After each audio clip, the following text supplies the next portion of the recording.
નમસ્કાર સ્પર્ધાર્થી મિત્રો, સ્વાગત છે આપનું આજના આ લેક્ચરમાં. તો આજે આપણે દિલ્હી સલ્તનતનું બીજો ભાગ જોવાના છીએ. આપણે ગુલામ વંશ વિશે આગળ જોઈ ગયા. હવે આગળ આપણે ખિલજી વંશ વિશે જોવાના છીએ.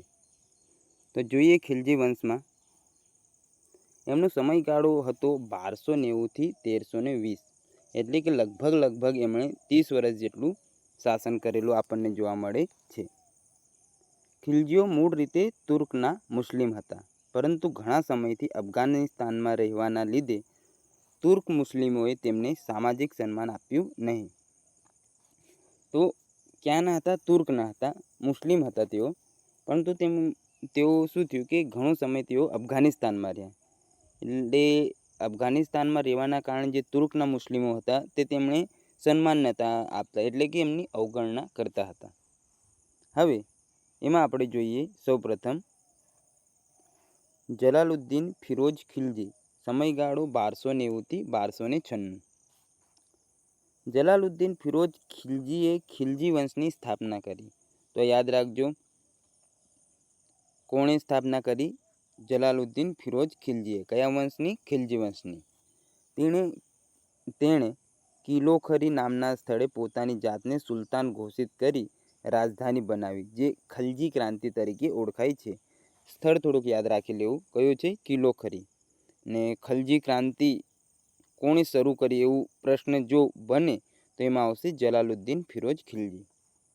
જલાલુદ્દીનની હત્યા તેમનો ભત્રીજો અલાઉદ્દીન ખિલજી એ કરી અને તે દિલ્હીના સુલતાન બની ગયા. હવે જોઈએ અલાઉદ્દીન ખિલજી. સમય આમનું વધારે છે, 20 વર્ષ જેટલો. આમ તો વધારે ના કહેવાય, પણ 20 વર્ષ જેટલો સમયગાળો તેમણે શાસન કરેલ છે. જલાલુદ્દીન ફિરોજ ખિલજીના શાસનકાળમાં અલાઉદ્દીન ખિલજી કડા માણેકપુર અલ્હાબાદના સુબેદાર હતા. એટલે કે જ્યારે જલાલુદ્દીન ફિરોજ ખિલજી શાસન કરતો હતો ત્યારે અલાઉદ્દીન ખિલજી ક્યાં હતા? તો કડા માણેકપુર અલ્હાબાદમાં તેઓ એક સુબેદાર તરીકે કાર્યરત હતા. કાકા જલાલુદ્દીને તેના પોતાના પુત્રની જેમ ઉછેર્યો અને પોતાની પુત્રીના લગ્ન પણ તેની સાથે કર્યા હતા. એવું બની શકે કે અલાઉદ્દીન ખિલજીના માતા પિતા ન હોય, એટલે જલાલુદ્દીન ખિલજીએ તેને પોતાની પુત્રની જેમ ઉછેર્યો.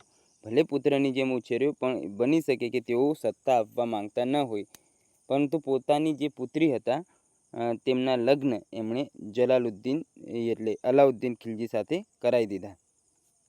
અને ત્યારબાદ અલાઉદ્દીન ખિલજીએ જ તેમની હત્યા કરી અને ગાદી પર આવી ગયા. અલાઉદ્દીન ખિલજી બીજો સિકંદર બનીને દુનિયાભરમાં રાજ કરવા માંગતો હતો. તો આ થોડુંક યાદ રાખવા જેવું અહીંયા ટોપિક છે કે કયો શાસક બીજો સિકંદર બનીને દુનિયાભરમાં રાજ કરવા માંગતો હતો? તો તે છે અલાઉદ્દીન ખિલજી. તેણે હિન્દુ યાત્રાધામ પર જજિયા વેરો ચાલુ કરાવ્યો. આ થોડુંક યાદ રાખજો. હિન્દુ યાત્રાધામ પર જજિયો શરૂ કરાવનાર દિલ્હીનો સુલતાન કયો? તો તે છે અલાઉદ્દીન, દિલ્હી સલ્તનતનો તો અલાઉદ્દીન ખિલજી. પોતાની વિશ્વસનીયતા સ્થાપિત કરવા તેણે ઇસ્લામના વડા ખલીફાની સત્તાને માન્યતા આપી તથા યાસ્મીન ઉલ ખલીફાત અને નાસિરી ઉલ મોમિનીનની એમણે પદવી ધારણ કરી. કઈ કઈ પદવીઓ? યાસ્મીન ઉલ ખલીફાત અને નાસિરી ઉલ મોમિનીન નામની પદવીઓ આ અલાઉદ્દીન ખિલજીએ ધારણ કરી. ઈસવીસન 1299માં અલાઉદ્દીન ખિલજીના 2 સુબેદારોએ ગુજરાત પર આક્રમણ કરી વાઘેલા વંશના કર્ણદેવ વાઘેલાને હરાવ્યો હતો. અલાઉદ્દીન ખિલજીના 2 સુબેદારોએ કયા વર્ષમાં? 1299માં ગુજરાત પર તેમણે આક્રમણ કર્યું અને વાઘેલા વંશના જે કર્ણદેવ વાઘેલા છે તેને હરાવ્યો હતો. આ સમયે સોમનાથ મંદિરનું તેમણે સોનું લૂંટી લીધું હતું. હવે આગળ જોઈએ આપણે. અલાઉદ્દીન ખિલજીના સુબેદારોએ જ્યારે ગુજરાત પર આક્રમણ કરવા માટેની કૂચ કરી ત્યારે રાજસ્થાનના ચિત્તોડના રાજા રતનસિંહે પોતાના રાજ્યમાંથી પસાર થવાની મંજૂરી આપી ન હતી. તો આ કયા રાજા હતા? રાજસ્થાનના ચિત્તોડના રાજા એવા રતનસિંહે પોતાનું રાજ્ય હતું ત્યાંથી એમના સૈનિકોને કહી દીધું અલાઉદ્દીન ખિલજીના કે ભાઈ તમારે બીજે ગમે ત્યાંથી જવું હોય, પરંતુ મારા રાજ્યમાંથી હું તમને પસાર થવાની પરવાનગી આપીશ નહીં. અલાઉદ્દીન ખિલજીએ ઉત્તર ભારત તથા દક્ષિણ ભારતમાં સામ્રાજ્યવાદની નીતિ અપનાવી. સુલતાન અલાઉદ્દીને દક્ષિણ ભારત જીતવા માટે મલેક કાફુરને મોકલ્યો હતો. આ થોડોક યાદ રાખવા જેવો મુદ્દો છે કે અલાઉદ્દીન ખિલજીએ દક્ષિણ ભારતને જીતવા માટે કોને મોકલ્યો હતો? તો તેમણે મલેક કાફુરને દક્ષિણ ભારત જીતવા માટે મોકલેલ હતો. મલેક કાફુરે કાકતીય વંશના રાજવી પ્રતાપરુદ્રદેવને હરાવી કોહિનૂર હીરો પ્રાપ્ત કરી સુલતાનને નજરાણામાં આપ્યો. તો કોના પાસેથી આ મલેક કાફુર લઈ આવ્યો? તો કાકતીય વંશના રાજવી પ્રતાપરુદ્રદેવને હરાવી એમને આ કોહિનૂર હીરો આપ્યો હતો. તેના સમયમાં મંગોલ પ્રજાનું આક્રમણ થતાં તેણે લશ્કરી સુધારા પર વિશેષ ધ્યાન આપ્યું હતું. ત્યારબાદ તેણે પોતાના શાસનકાળમાં પ્રારંભિક વર્ષોમાં ઘણા બધા વિદ્રોહોનો સામનો પણ કર્યો હતો. તો અલાઉદ્દીન ખિલજી જ્યારે શાસનમાં આવ્યો ત્યારે અમુક એવા નિર્ણયો બની શકે કે એમણે લીધા હોય જેના કારણે એમને ઘણા બધા વિદ્રોહોનો સામનો કરવો પડ્યો હતો. ત્વારીખ એ ફિરોઝ શાહીના લેખક ઝિયાઉદ્દીન બર્નીના મત અનુસાર અલાઉદ્દીન ખિલજીએ તેની સામેના વિદ્રોહ સામે નીચે પ્રમાણેના મુખ્ય 4 કારણો અલગ તારવ્યા હતા. એટલે કે આપણે અલગ તારવ્યા કે કેમ તેમના સમયમાં વધારે વિદ્રોહ થયા તેનું કારણ. તો ગુપ્તચર જાસૂસ વ્યવસ્થાની તેમના સમયમાં ઉણપ હતી. એના કારણે એમના સમયમાં કહેવાય કે વધારે વિદ્રોહ થયા. ત્યારબાદ દારૂનો વધુ પડતો ઉપયોગ કરવામાં આવતો હતો. તેના કારણે ઉચ્ચ વર્ગના લોકોમાં પરસ્પર સ્થાપાતા લગ્ન સંબંધો અને કેટલાક અમીર ઉમરાઓ પાસે એકઠી થયેલ અઢળક સંપત્તિ એટલે અસમાનતા વધારે થઈ ગઈ હોવાના કારણે એમના સમયમાં વધારે પડતા વિદ્રોહ આપણને થયેલા જોવા મળે છે. આગળ જોઈએ. ઈસવીસન 1316માં અલાઉદ્દીન ખિલજીના મૃત્યુ પછી મુબારક ખિલજીએ ઈસવીસન 1316થી 1320 એમનો સમયગાળો ટોટલ આપણે ખિલજી વંશનો કેટલો છે? 1290થી 1320. હવે આ છેલ્લા 4 વર્ષમાં આજે આવે છે મુબારક ખિલજી ગાદી પર આવ્યો. તેણે જાતે ખલીફા પદ ધારણ કર્યું અને બાદ તેની હત્યા નાસિરુદ્દીન ખુસરોએ કરી દીધી. ખુસરો શાહે તેની ત્યારબાદ હત્યા કરી દીધી. નાસિરુદ્દીન ખુસરો શાહ દિલ્હીના પ્રસિદ્ધ સંત નિજામુદ્દીન ઓલિયા ખુસરોની ભેટ સ્વીકારતા હતા અને તેનું સન્માન કરતા હતા. તો કોણ છે આ નાસિરુદ્દીન ખુસરો શાહ? જે દિલ્હીના પ્રસિદ્ધ સંત નિજામુદ્દીન ઓલિયા ખુસરો હતા એમની ભેટ સ્વીકારતા અને તેઓ પણ ખુસરો આ પણ ખુસરો તો બંને ખુશ રહેતા હશે તો તેમનું તેઓ સન્માન કરતા આપણને જોવા મળતા હતા જે તે સમયે. અત્યારે તો ક્યાં આવે પણ જે તે સમયે તેઓ તેમનું સન્માન કરતા હશે. હવે નાસિરુદ્દીન ખુસરો શાહ બજાર ભાવ પર નિયમન અને શરાબ જેવા માદક પીણાના ખરીદ વેચાણ પર પ્રતિબંધ મૂક્યો હતો. થોડુંક યાદ રાખજો, આ દારૂ આવે એટલે ફટાફટ તમારે નોટ ડાઉન કરી લેવાનું કે દારૂબંધી કોણે કોણે કરાવી. ખિલજી વંશનો અંતિમ સુલતાન નાસિરુદ્દીન ખુસરો શાહ એટલે ખુસરો ખાં હતું. તેના સુબા ગ્યાસુદ્દીન ખુસરો શાહને ગાદી પરથી ઉથલાવી તુગલક વંશની સ્થાપના કરી. હવે થોડુંક જોઈ લઈએ આપણે ખિલજીના વહીવટી સુધારા. અમીર ખુસરોના પુસ્તક ખજાઈન ઉલ ફતુહ, ઈસામીનું પુસ્તક ફુતુહ સલાતીન અને ઝિયાઉદ્દીન બર્નીના પુસ્તક તારીખે ફિરોઝ શાહીમાંથી અલાઉદ્દીનના આર્થિક સુધારાની આપણને માહિતી જોવા મળે છે. પુસ્તકો થોડાક ઠીક છે, જેટલા યાદ રહે એટલા રાખવાના. ઈસામીનું પુસ્તક ફુતુહ સલાતીન, ખજાઈન ઉલ ફતુહ અને તારીખે ફિરોઝ શાહી આ પુસ્તકોમાંથી આપણને અલાઉદ્દીનના આર્થિક સુધારાની માહિતી જોવા મળતી હોય છે. ઘોડા અને સૈનિકોની ઓળખ માટે અલાઉદ્દીન ખિલજીએ એક વિશિષ્ટ પદ્ધતિ બનાવી છે જેને દાગ અને હુલિયા તરીકે ઓળખાય છે. તો શાના માટે? ઘોડા અને સૈનિકોની ઓળખાણ કરવા માટે તેને એક વિશિષ્ટ પ્રકારની પદ્ધતિ બનાવી તેને કયા નામે ઓળખાય છે? દાગ અને હુલિયા તરીકે ઓળખાય છે. આમાં શું કરવામાં આવતું હશે એ આપણને ખ્યાલ નહીં, પણ આ એક પદ્ધતિનું નામ છે દાગ અને હુલિયા. એ એટલે કે કોણે વિકસાવી અથવા શું છે આ, તો એવો કંઈક એ પ્રશ્ન બનાવો હોય તો ગમે તે રીતે બને. તો ઘોડા અને સૈનિકોની ઓળખ માટે અલાઉદ્દીન ખિલજીએ એક વિશિષ્ટ પદ્ધતિ બનાવી જેને દાગ અને હુલિયા કહેવાય છે. ત્યારબાદ સુલતાને ઇક્તેદારો અથવા જાગીરદારોને રોકડમાં પગાર ચૂકવવાનું શરૂ કર્યું, જેથી ઇક્તેદારોની સેના પર નિર્ભર રહેવાને બદલે તેણે દિલ્હીમાં સ્થાયી સેનાનો પાયો નાખ્યો.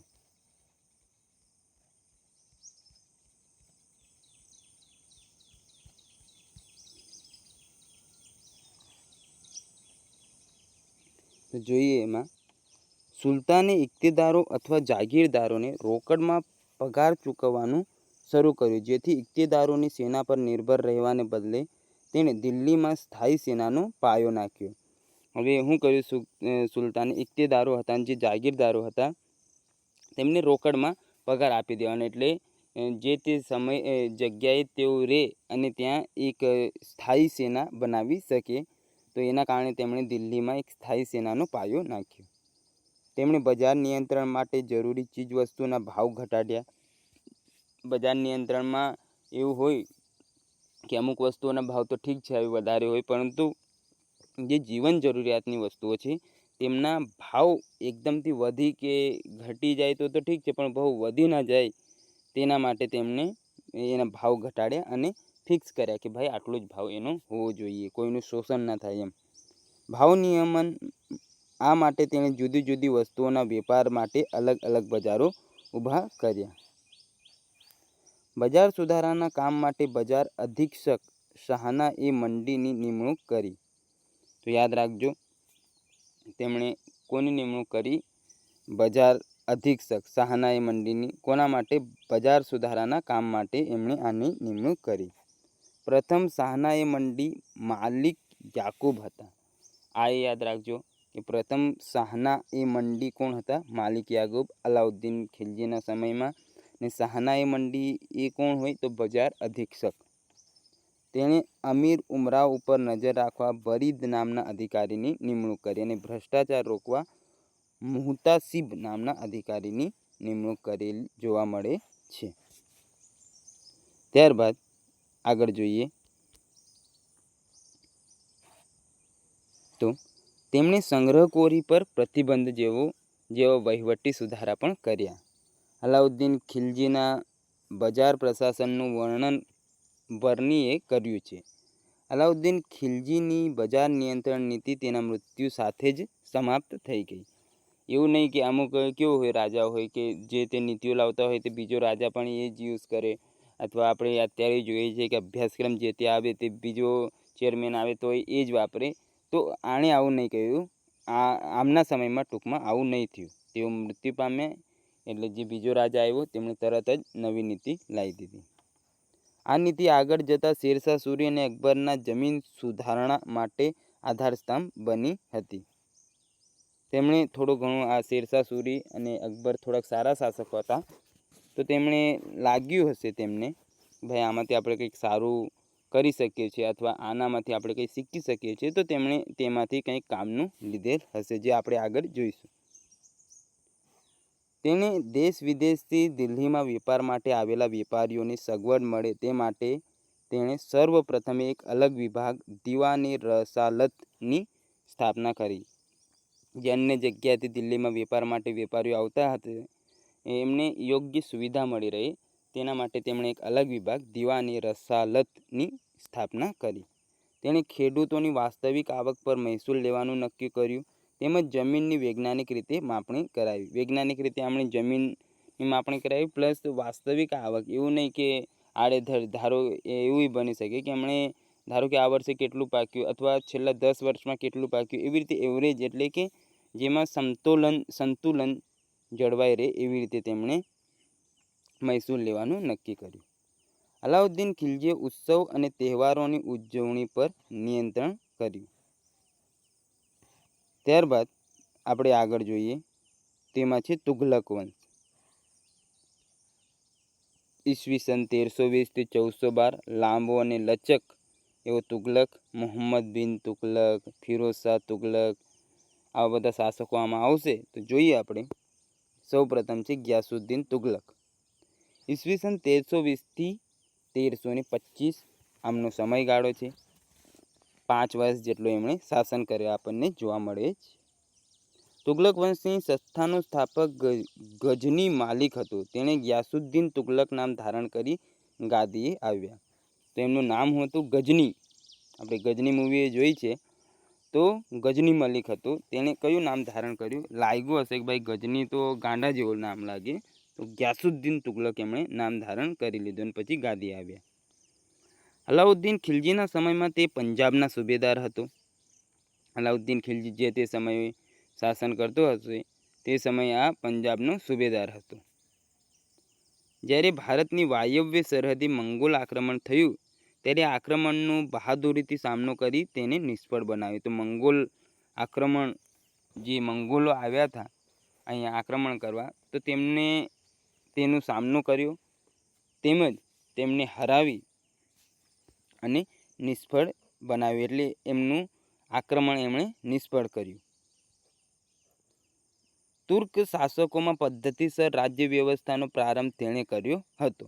તેણે ટપાલ તેમજ ન્યાય ખાતાની સુંદર વ્યવસ્થા કરી હતી. ટપાલ તેમજ કયો ખાતો? એક ન્યાય ખાતાની તેણે સુંદર વ્યવસ્થા કરેલ આપણને જોવા મળે છે. સલ્તનત કાળના પ્રથમ સુલતાન જેમણે ખેતીને પ્રોત્સાહિત કરવા કુવાઓ અને નહેરોનું નિર્માણ કરાવ્યું, પરંતુ આ યોજના લાગુ થતાં પહેલાં તે મૃત્યુ પામ્યા. તો આ થોડુંક યાદ રાખજો. થોડુંક સારું એવું કામ કરેલ અમને જોવા મળે છે કુવા અને ખેતી. કારણ કે આપણા દેશમાં આપણે જોઈએ તો મોસ્ટ ઓફ ખેડૂતો છે, અને એ સમયે પણ આ રાજાએ એમના વિશે વિચાર્યું તે પ્રોત્સાહનની બાબત કહેવાય કે કુવાઓ અને નહેરોનું જે તે સમયે 1320માં તો એક સારું કાર્ય એમણે કરેલ જોવા મળે છે. પરંતુ આ યોજના તેમણે લાગુ કરતા પહેલાં જ તેઓ મૃત્યુ પામી ગયા. ગ્યાસુદ્દીન તુગલક બંગાળ વિજય બાદ પરત ફર્યા ત્યારે પુત્ર મોહમ્મદ તુગલક એ જૂના ખાન પિતા ગ્યાસુદ્દીનને સન્માન કરવા મંચ પર બોલાવ્યા, પરંતુ આ મંચ તૂટી પડતા ગ્યાસુદ્દીન મૃત્યુ પામ્યા. જબરું કર્યું આમણે તો આવતાની સાથે જ કાંડ ચાલુ કરી દીધા. મોહમ્મદ બિન તુગલક આમને કહેવાય વિરોધાભાસનું મિશ્રણ એવું એક રાજા જે આપણે જોઈશું. મોહમ્મદ બિન તુગલક એટલો ભણેલો પણ ગાંડા જેવો. અમુક નિર્ણયો તો એવા લે કે એને જ ના ભાન પડે. તો આવો એક રાજા આપણે જોઈશું, મોહમ્મદ બિન તુગલક. પોતાના પિતાને સન્માન કરવા બોલાવ્યો હશે કે ઓહો પિતા તો જીતીને આવ્યા છે, ચાલો સન્માન કરીએ. એની શરૂઆત થઈ ગઈ હવે ઊંધા નિર્ણયો લેવાની. હવે ચાલો સન્માન તો સારું કહેવાય, પણ મંચ તૂટી પડ્યું ને પોતાના પિતાનું ત્યાં મૃત્યુ થઈ ગયું. તેણે બંગાળને લખનૌથી સોનારા ગાંવ અને સતગાંવ એમ 3 ભાગમાં વિભાજિત કર્યું હતું. હવે જોઈએ તરંગી સુલતાન, અતરંગી નિર્ણયો લેનાર મોહમ્મદ બિન તુગલક. તેનું મૂળ નામ જૂના ખાન હતું.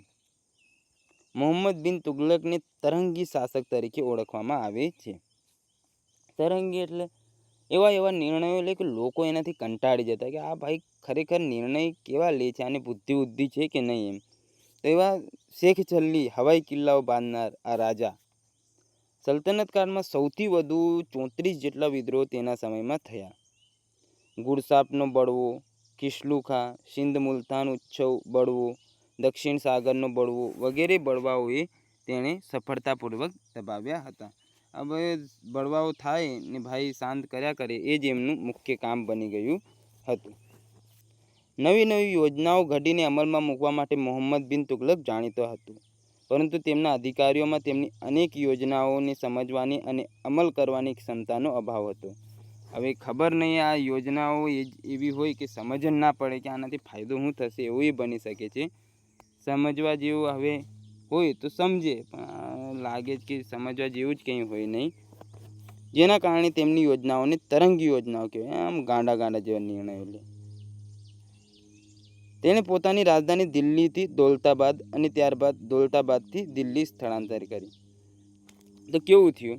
હવે એક આમ સ્ટોરી ટાઈપ તમને કહું કે રાજાને લાગ્યું કે ભાઈ દિલ્હી નહીં, આપણે દક્ષિણ તરફ શાસન કરવાનું છે, એટલે દૌલતાબાદ તરફ લઈ ગયા રાજધાની.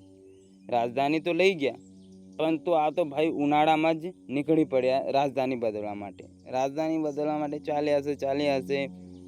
ધીમે કરતા દૌલતાબાદ પહોંચ્યા તો જોયું કે અડધા સૈનિકો તો રસ્તે જ રહી ગયા અને મૃત્યુ પામી ગયા. કારણ કે ઉનાળામાં જાઓ ને એટલું સફર તમારે કરવાનું હોય તો તમે કરી ના શકો અને ખાવા માટે જોઈએ. તો આવી રીતે તેઓ દૌલતાબાદ કરી. પછી લાગ્યું કે અહીંયા તો બરાબર રહેવાય નહીં, વાતાવરણ બરાબર નહીં, તો ત્યાંથી પાછા વળી આવ્યા કે ના હવે તો દિલ્હી જ બરાબર છે. એટલે આવા નિર્ણયો લઈને પછી તેમણે તરંગી અનુભવ કરાવ્યો.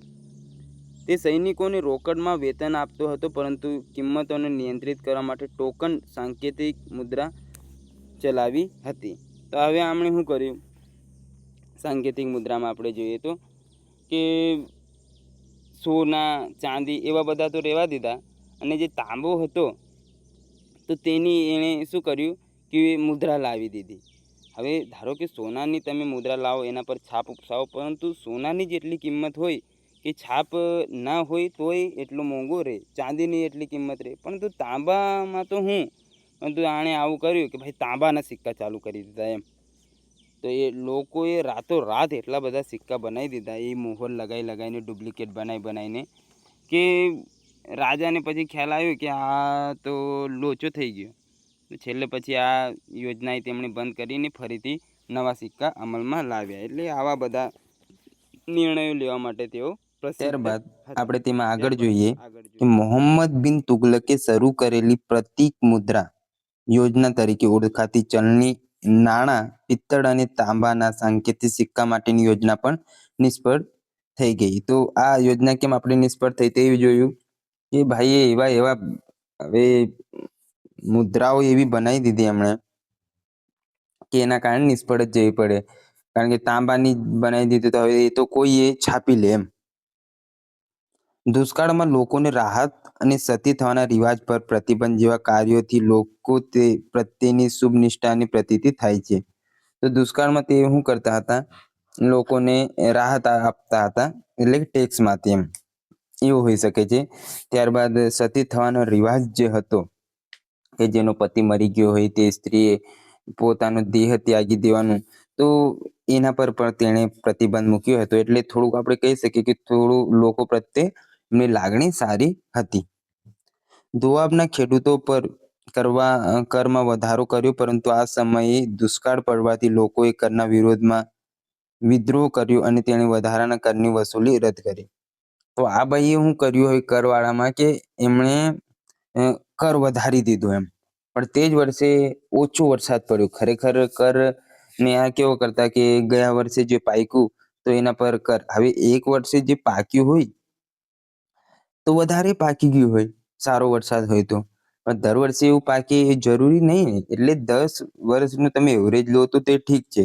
તો આ ભાઈએ વધારો કરી દીધો અને એ વર્ષે માઇનસમાં જતું રહે. એટલે માઇનસ તો ના કહેવાય, પણ ઓછું પાક્યું, કર વધી ગયું. એટલે જેટલું પાકે ને એના કરતા વધારે તો કર થઈ ગયું. તો એના કારણે લોકો આના પર અકળાયા અને છેલ્લે એને કર રદ કરવું પડ્યું. દેશના એક ભાગમાંથી બીજા ભાગમાં ટપાલ વ્યવસ્થા સુધારવા માટે હરકારો નામના વ્યક્તિની નિમણૂક કરવામાં આવતી હતી. આ હરકારો ઘણી વખત મોહમ્મદ બિન તુગલકના પીવા માટે ગંગાજળ લાવતા હતા. હવે ખબર નહીં ગંગાજળ લાવતા હશે કે નહીં, પરંતુ હરકારો શું લાવતા હતા? ગંગાજળ. કોને માટે? મોહમ્મદ બિન તુગલક માટે. ને એક ભાગમાંથી બીજા ભાગમાં ટપાલને હવે કેમ મંગાવતા હશે ગંગાજળ, એ ભગવાન જાણે, પરંતુ એ હતું ખરું એમ.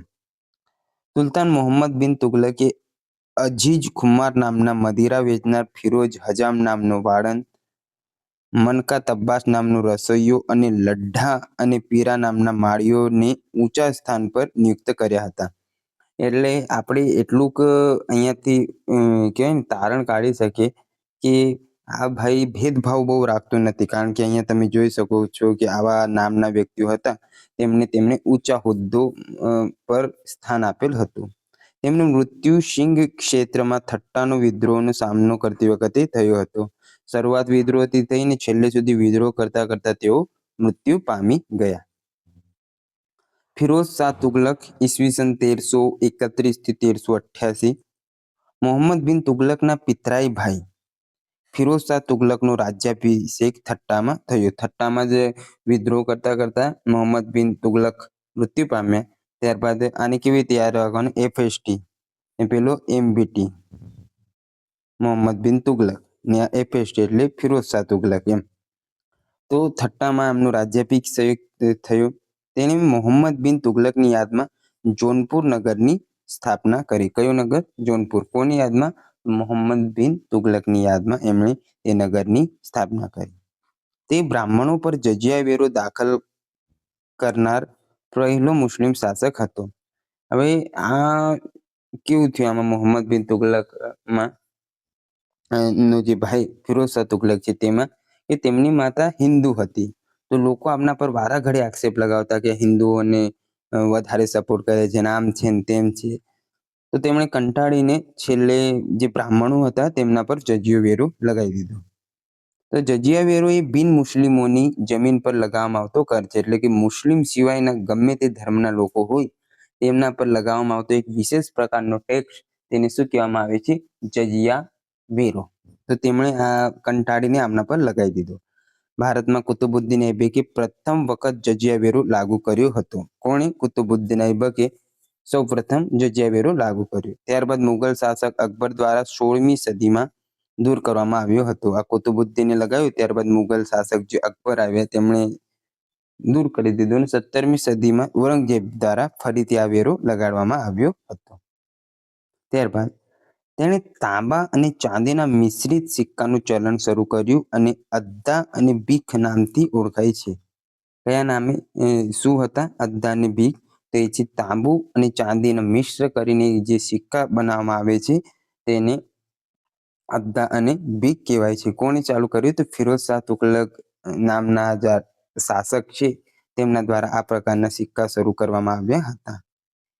ઇતિહાસ અને સંસ્કૃતિના ચાહક એવા ફિરોઝ તુગલકે અશોકના ટોપરા અને મેરઠના સ્તંભોને દિલ્હીમાં લાવીને તેને ઉકેલાવ્યા હતા.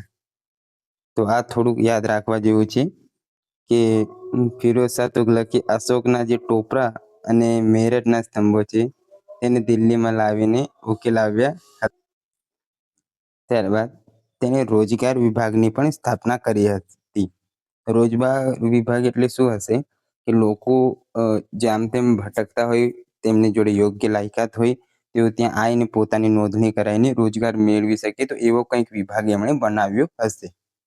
અનાથ અને વિધવા સ્ત્રીઓના કલ્યાણને લગતા દીવાને ખેરાત વિભાગની સ્થાપના કરી. ખેરાત એટલે દાનમાં આપવું એમ.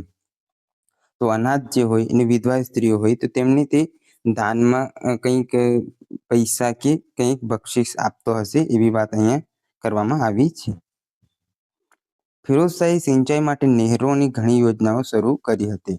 નહેરો એમણે બંધાવી જેથી લોકો પાણી મેળવી શકે અને ઉત્પાદકતા વધારી શકે. જેમ કે સતલજથી હાંસી નદી સુધી નહેરનું નિર્માણ અને જમુનામાં અન્ય એક નહેર તેના વિકાસગત કાર્યો તરફ નિર્દેશ કરે છે. જિયાઉદ્દીન બર્ની અને શમસે સિરાજ અફીફ તેમના દરબારના ઇતિહાસકાર હતા. કોણ? જિયાઉદ્દીન બર્ની અને શમસે સિરાજ અફીફ એ ફિરોઝ શાહ તુગલકના દરબારના ઇતિહાસકાર હતા. ફિરોઝ શાહ તુગલકના મકબરાનું અષ્ટકોણીય ગુંબજ સ્થાપત્યની દ્રષ્ટિએ ઉત્તમ કલાનો નમૂનો ગણાય છે. જે અષ્ટકોણીય ગુંબજ છે ફિરોઝ શાહ તુગલકના મકબરાનું, તે સ્થાપત્ય એટલે કે જે તે સમયની સ્થાપત્ય કળા હતી તેમનો એક શ્રેષ્ઠ નમૂનો આપણે ગણી શકીએ છીએ. તેના મૃત્યુ બાદ નાસિરુદ્દીન મુહમ્મદ નામનો શાસક સુલતાન બન્યો અને તેના સમયમાં ટ્રાન્સ ઓક્શિયાના સુલતાન તૈમુરલંગે ભારત પર આક્રમણ કરી તુગલક વંશનો અંત આણ્યો હતો. તો અંતમાં જોઈએ તો અહીંયા તુગલક વંશ પૂર્ણ થઈ જતો આપણને જોવા મળે છે. કોણે? તૈમુરલંગે ભારત પર આક્રમણ કરી અને આ વંશનો અંત કરી દીધો. જોઈએ આપણે થોડુંક એમાં તૈમુરલંગનું ભારત આક્રમણ. તો ફિરોઝ શાહ તુગલકના મૃત્યુ બાદ ભારતની અપાર સંપત્તિથી લલચાઈને મધ્ય એશિયાના સમરકંદના શાસક તૈમુરલંગે ભારત પર આક્રમણ કર્યું. ક્યાંનું હતું? સમરકંદનો, મધ્ય એશિયાનો. કોણ? તૈમુરલંગ. તેમણે ભારત પર આક્રમણ કર્યું. તત્કાલીન ભારતની રાજકીય નબળાઈઓનો લાભ લઈ તેણે ભારત પર હુમલો કરી પંજાબ અને દિલ્હી પર વિજય મેળવ્યો હતો. તો આ સમયે કેવો કે રાજાઓ થોડાક નબળા થઈ ગયા, તો તેનો તેમણે લાભ લીધો અને પંજાબ અને દિલ્હી પરનો જે પ્રદેશ હતો ત્યાં એમણે વિજય મેળવ્યો. નાસિરુદ્દીન મોહમ્મદ શાહ, તેના અમીર તેમજ વજીર મલ્લ ઇકબાલે લશ્કર સંગઠિત કરી તૈમૂરનો સામનો કરવાનો પ્રયત્ન કર્યો, પણ તેઓ નિષ્ફળ રહ્યા. તૈમૂરે દિલ્હીમાં સિરીના કિલ્લા પર પોતાનો ઝંડો લહેરાવ્યો હતો અને ત્યાંના સ્થાનિક હિન્દુ શાસનકારોને અસફળ વિરોધ કર્યો હતા.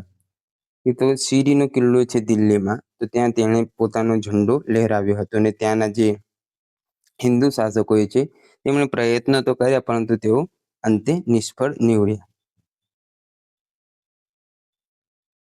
ઈસવીસન 1399માં તૈમૂરે દિલ્હી છોડતા પહેલા પોતાના સુબા ખિજર ખાને જીતેલા પ્રદેશો સોંપ્યા. આ પહેલા તૈમૂરે તેને મુલતાન, લાહોર અને દીપાલપુરનો હાકિમ બનાવ્યો હતો અને બાદ તૈમૂર પોતાના પ્રાંત પરત ફરી ગયો. તો ત્યારબાદ આપણે જોઈએ આગળ છે સૈયદ વંશ. ઈસવીસન 1414 થી 1451 દરમિયાનનો ગાળો આ સૈયદ વંશનો છે. તો તૈમૂરના સુબા ખિજર ખાને દિલ્હીમાં સૈયદ વંશની સ્થાપના કરી. લગભગ આમનો સમયગાળો આપણે જોઈએ તો 37 વર્ષનો છે. આમ કામ વગરનો વંશ એમ. આ વંશના શાસક મોહમ્મદ શાહના મકબરામાં ચાઇનીઝ માર્બલનો ઉપયોગ કરવામાં આવ્યો હતો. સૈયદ વંશના અંતિમ સુલતાન અલાઉદ્દીન આલમ શાહની હત્યા કરી બહલોલ લોદીએ લોદી વંશની સ્થાપના કરી. કોણે? બહલોલ લોદી નામના શાસકે અંતમાં લોદી વંશની સ્થાપના કરી અને છેલ્લો આપણો વંશ છે તે છે લોદી વંશ. ઈસવીસન 1451 થી 1526, 49 ને 26 થાય આપણે 75 વર્ષ જેટલું આમણે શાસન કર્યું. લોદી વંશના સ્થાપક બહલોલ લોદી, જેને સલ્તનતના પ્રથમ અફઘાન શાસક ગણવામાં આવે છે. તો કોણ છે? બહલોલ લોદી, સૌ પ્રથમ શાસક લોદી વંશના એમ. ત્યારબાદ સિકંદર લોદી. બહલોલ લોદીનો પુત્ર સિકંદર લોદી નિઝામ ખાન લોદી વંશનો શ્રેષ્ઠ સુલતાન હતો. સિકંદરી ગજ ને વગેરે એમણે ચાલુ કર્યું, તેના કારણે તેઓ પ્રખ્યાત છે. આગ્રા નામના શહેરની તેમણે સ્થાપના કરી. લોદી વંશના શ્રેષ્ઠ શાસક કોણ છે? સિકંદર લોદી. તેને રાજધાની બનાવી હતી. આગ્રામાં તાજમહેલ છે, તો તેની તેમણે સ્થાપના કરી એને રાજધાની બનાવી. તાજિયા પર પ્રતિબંધ મૂક્યો હતો અને જમીન માપણીનો વિશિષ્ટ સિકંદરી ગજ એમણે શરૂ કર્યું હતું. તો સિકંદરી ગજ શાના માટે ઉપયોગ થાય છે? તો જમીન માપણીનો એક એકમ છે, અથવા આપણે કહી શકીએ તે પદ્ધતિ છે, એકમની પદ્ધતિ છે, તેમણે શરૂ કરી. સિકંદર લોદીએ ગુલરુખી નામથી પોતાની કવિતાઓ ફારસી ભાષામાં લખી હતી. કયા નામથી? ગુલરુખી નામથી તેમણે પોતાની કવિતાઓ ફારસી ભાષામાં લખી હતી. તેણે સંસ્કૃતના આયુર્વેદિક ગ્રંથનું ફારસીમાં ફરહદ એ સિકંદરી રૂપાંતર કરાવ્યું, તેમજ સંગીતના લજ્જત એ સિકંદરી નામના ગ્રંથની રચના કરી. આ થોડુંક યાદ રાખજો, કયું છે? ફરહદ એ સિકંદરી અને લિજ્જત એ સિકંદરી નામના ગ્રંથની રચના કરી. ઉત્સવના દિવસોમાં કેદીઓને મુક્ત કરવાની પ્રથાની તેમણે શરૂઆત કરી હતી. ત્યારબાદ આગળ જોઈએ ઇબ્રાહિમ લોદી. ત્યારબાદ ઈસવીસન 1517માં પોતાના પિતાના મૃત્યુ બાદ ઇબ્રાહિમ લોદી રાજગાદી પર બેઠો. લોદી વંશ અને દિલ્હી સલ્તનતનો છેલ્લો સુલતાન. યાદ રાખવાનું, છેલ્લો સુલતાન કોણ? ઇબ્રાહિમ લોદી. ગુરુ નાનક ઇબ્રાહિમ લોદીના સમકાલીન હતા. શીખ ગુરુ નાનક એ કોના સમકાલીન? તો ઇબ્રાહિમ લોદીના સમયમાં થઈ ગયા. ઇબ્રાહિમ લોદીના તુર્ક અમીરો સાથે અન્યાયપૂર્ણ વ્યવહારને કારણે તેના જ કાકા આલમખાએ બાબરને ભારત પર આક્રમણ માટે બોલાવ્યા અને ત્યારબાદ દિલ્હી સલ્તનતનો અંત થયો અને આપણે જોઈશું 1526 બાજુ લગભગ આવશે બાબર. તો હવે મળીએ નવા લેક્ચરમાં. ત્યાં સુધી જોડાયેલા રહો. આજનો લેક્ચર અહીંયા જ પૂર્ણ કરીએ છીએ.